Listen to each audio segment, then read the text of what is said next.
There are two reasons to pay attention to minion positioning in Hearthstone: positional spells and minion buffs. First, let's talk about the spells. There are currently only 3 spells in the game affected by minion positioning. The first one is Explosive Shot. Generally, you'll want to put low health minions on the inside so that if Hunter targets your middle minion, they will be forced to waste most of their 5 damage. So if you have, say, a Sludge Belcher and a Bloodfin Raptor on board, and you want to play a Kobold Geomancer, play them next to the Raptor. This way, there's no way that the Hunter can kill all 3 minions. This will be a common theme throughout all the positional spells. Put your weaker minions on the inside. Another factor to consider is minions that are untargetable by spells, either through being stealthed or having the card text "can't be targeted by spells." Stranglethorn Tiger might actually be better in the middle, even though he's exactly 5 health, because the enemy won't be able to target him with Explosive Shot until you unstealth him. I strongly suggest positioning your minions well against Explosive Shot in Arena, as it's only a rare card, and it's a top tier Hunter card that's picked quite often, 78% of the time according to Arena value in fact. In Constructed, it's much less common, at least at the time of this recording, and if playing around it comes at the expense of positioning your minions well for other factors like buffs, I would not play around it unless you for some reason know your opponent has it. I should also mention that now that Nefarian is a card, you never know when your opponent might somehow get an Explosive Shot if you're playing as Hunter, so there is some slight merit to playing around it in Constructed just because of Nefarian. The next positional spell is Cone of Cold.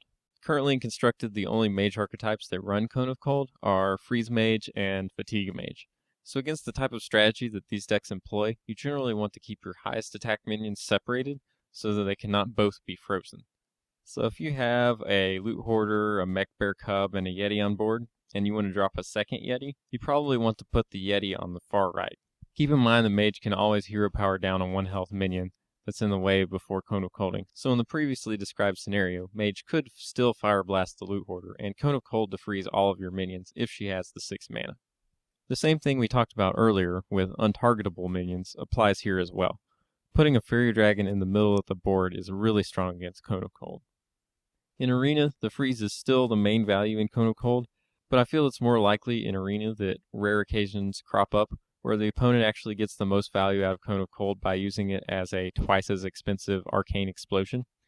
So in some scenarios it might be better for you to put your Yeti on the inside and let her freeze him, rather than letting her take out 3 Scarlet Crusaders, Divine Shields, all with 1 Cone of Cold. The last positional spell effect is Betrayal. Like with Cone of Cold, you want to put your low attack or untargetable minions on the inside to deny Betrayal value. The exception to this is Emperor Cobra, which kills any minion it damages, even your own minions when Betrayal is used. Betrayal is like Explosive Shot in that it is rarely played in Constructed currently, so again I would advise against sacrificing anything to play around it. In Arena it's a common card that's picked 43% of the time, so I do think it's worth playing around it there. The second and arguably more common reason to pay attention to your minion positioning are minion buffs. First off, there's 2 cards, Direwolf Alpha and Flametongue Totem, that provide damage buff auras to adjacent minions. If you have either of these in your deck, you'll usually want to position low health and low value minions, and minions which have no attack value, like totems, next to each other so that you can achieve what some people call the conga line, or totem juggling. This is where you sacrifice the minion adjacent to the buffer, and then move the buff down to the next minion in line. This can allow a board with only 4 totems, for example, to take out a Ragnaros by themselves. Another thing to think about when setting up the conga line is Death Rattles and Divine Shields, as those can stop the buff from propagating. If you put a Harvest Golem in the middle of your board, then once you kill off the Harvest Golem, the buff from Flametongue will go onto the Damaged Golem with Summoning Sickness instead of continuing down the line. For this reason, you usually put sticky Death Rattle minions and minions with Divine Shield on the ends of your board. You should also consider whether your buffs put any minions into Big Game Hunter or Shadower Death range. A common example is Shamans putting Fire Elemental as far away from Flametongue as possible to avoid Big Game Hunter, as most Shamans otherwise have 0 Big Game Hunter targets in their deck. You should also think about what you expect your opponent to play next turn when you are positioning your minions for buffs. Say it's turn 6, and you are going to play a Fire Elemental. you already have a healing totem and a zombie chow on your board. Usually I would put the fire elemental to the left of the chow, but in this case I would rather put him to the far right. This sets you up to deal with Ancient of War by putting Flametongue Totem between the healing totem and the fire elemental, giving you exactly 10 damage. On the other hand, if your opponent plays Ancient of Lore, the other common 7-drop for Druid, you can put the Flametongue Totem between the healing totem and the zombie chow, giving you enough damage to take out the Ancient of Lore cleanly. You can squeeze an extra point of damage out of charge creatures and a buffer if you're diligent with your positioning. If you're going to play a charge creature, you'll usually want to attack with the minions adjacent to the Direwolf Alpha or the Flametongue Totem first, and then you can play the charger next to the buffer to also get the buff. You can also max damage by using Return this minion to your hand effects to replay your buffing minions at some other position to get 2 more damage or 4 more damage in the case of Flametongue Totem. Here's an excellent demonstration of just that tactic by Trump. Oh, it's lethal. Wow, way to go.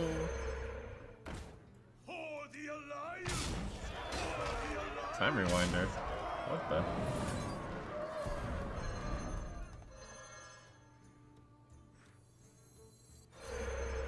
Challenge accepted. Sick.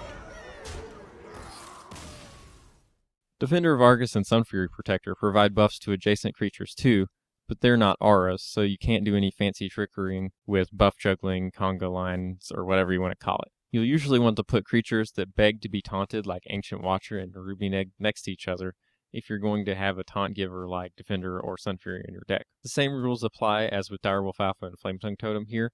Think of what your opponent will likely play next and position your minions such that the +1/+1 from Argus will result in a clean kill with no overkill on your opponent's minions. Sometimes you will only want to taunt one minion, so put that minion on the edge of the board. For example, Ancient Watcher is often at its best when it's the sole taunt protecting the rest of your minions which actually can't attack. Take Black Knight into consideration with this too. Don't put a Sunfury next to an important minion to taunt it just because you can. Sometimes I even put Sunfury next to minions I know I'm going to trade off that turn so that I have no taunters and therefore no Black Knight targets. You just have to assess whether taunt is a positive thing for you and how likely Black Knight is to be in your opponent's deck. Void Terror is an interesting one. Minions that are good to eat are ones like Ancient Watcher and Nerubian Egg again, so those should be next to each other.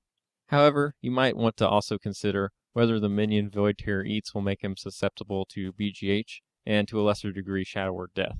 Often it's best to only eat one minion. Eating 2 minions makes Void Terror huge and is good against AoE, but it's bad against silence and single target removal, so you should just make your best guess as to which of these to play around. Ancient Mage gives +1 spell damage to adjacent minions, but its effect on positioning is minimal. I suppose you'd want to put higher health or otherwise hard to kill minions next to each other so that their spell damage bonus would be more likely to stick around.